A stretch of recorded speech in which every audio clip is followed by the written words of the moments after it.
My favorite screamo band is probably Big Time Rush. Oh my god. Ah, yes, Screamo, Skramz, or whatever you like to call it, is definitely the most mislabeled word of any music genre by people thinking that every genre with screaming counted as Screamo. You must be thinking, Screamo band, like Pierce the Veil, Bring Me the Horizon, or Fall in Reverse? Sort of like that, but not really. Screamo as a genre have existed even before the whole new millennium started, and I'll talk about how Screamo actually started and how it became popular. We're also going to talk about subgenres of Screamo. Screamo originated from San Diego hardcore scene in the early 90s by Heroin and Anti-Ag Arrow, made emo more aggressive than any of the post-hardcore scenes at the time. Although it's very unknown who coined the term Screamo, it makes sense why is it called that term. They have emotional lyrics but with aggressive voices and fast-paced songs that can make up under a minute long.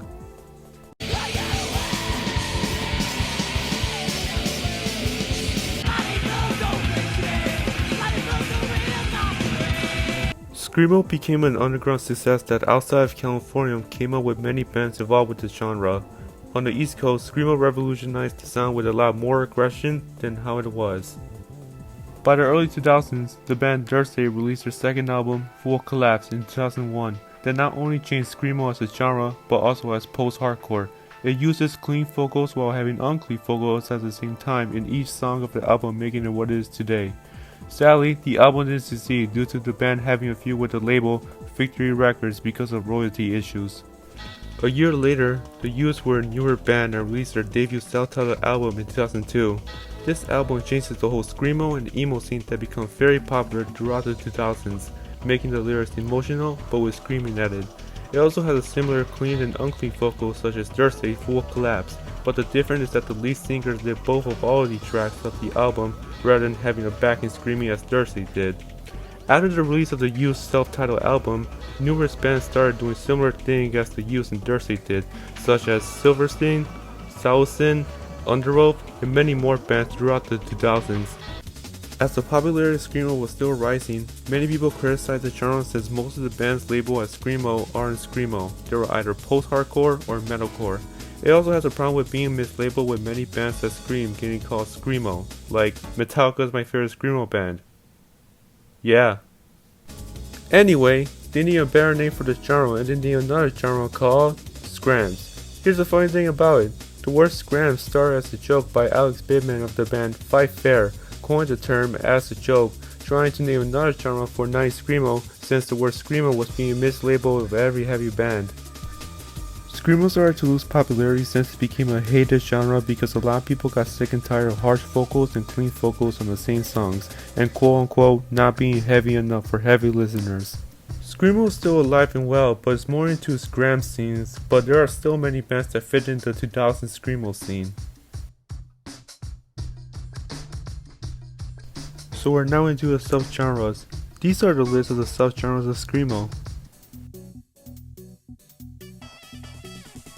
Emoviolence is a combination of power violence and you guessed it, emo. So put it all together, you call it Emoviolence. It is kind of related to the power violence music since they both make faster and shorter songs with a crazy amount of screaming on them.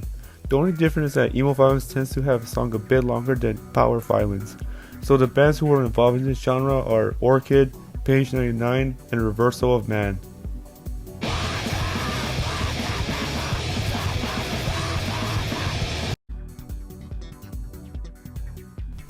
Post-screamo is another combination genre that mixes screamo with post-rock elements in their music.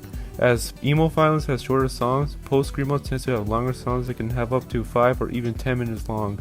Bands who are involved in this genre are Circle Takes the Square, Envy, Pianos Becomes a Thief, and City of Caterpillar.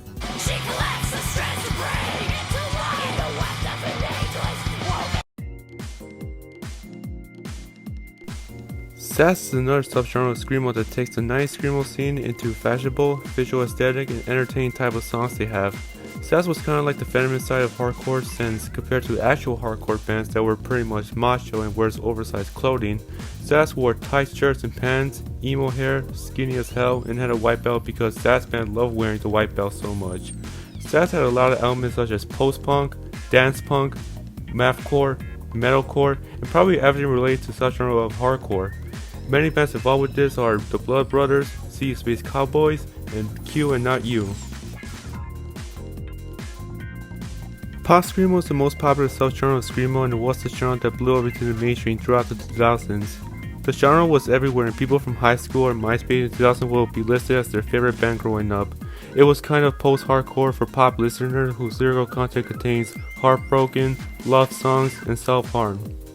Numerous bands involved with pop-screamo such as Silverstein, The Used, Salvation, Sensville, Finch, Pierce the Veil, Take It Back Sunday, Sleeping with Sirens, My Chemical Attack Romance, Attack, As I Lay Dying, Woe is Suicide Right, Silence, Miss May Memphis I, May Fire, Elisana, A Day to Remember, Mayday Parade, We another Came as blah, blah, Romance, blah, blah, Our blah, Last blah, blah. Night. Whoa! Sorry guys, I just listened to so many bands that are involved in this genre. There's way too many of them. I'm so tired. So what has the legacy been for screamo? Well, we're going to focus on 2 words for both of each genre, post-screamo and Skramz.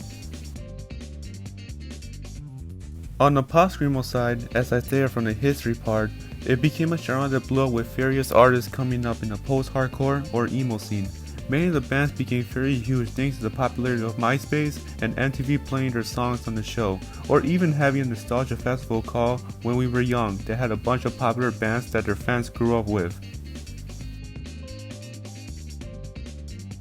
For the Skramz side, a lot of newer bands are helping this genre keeping it alive and strong with many new albums coming up.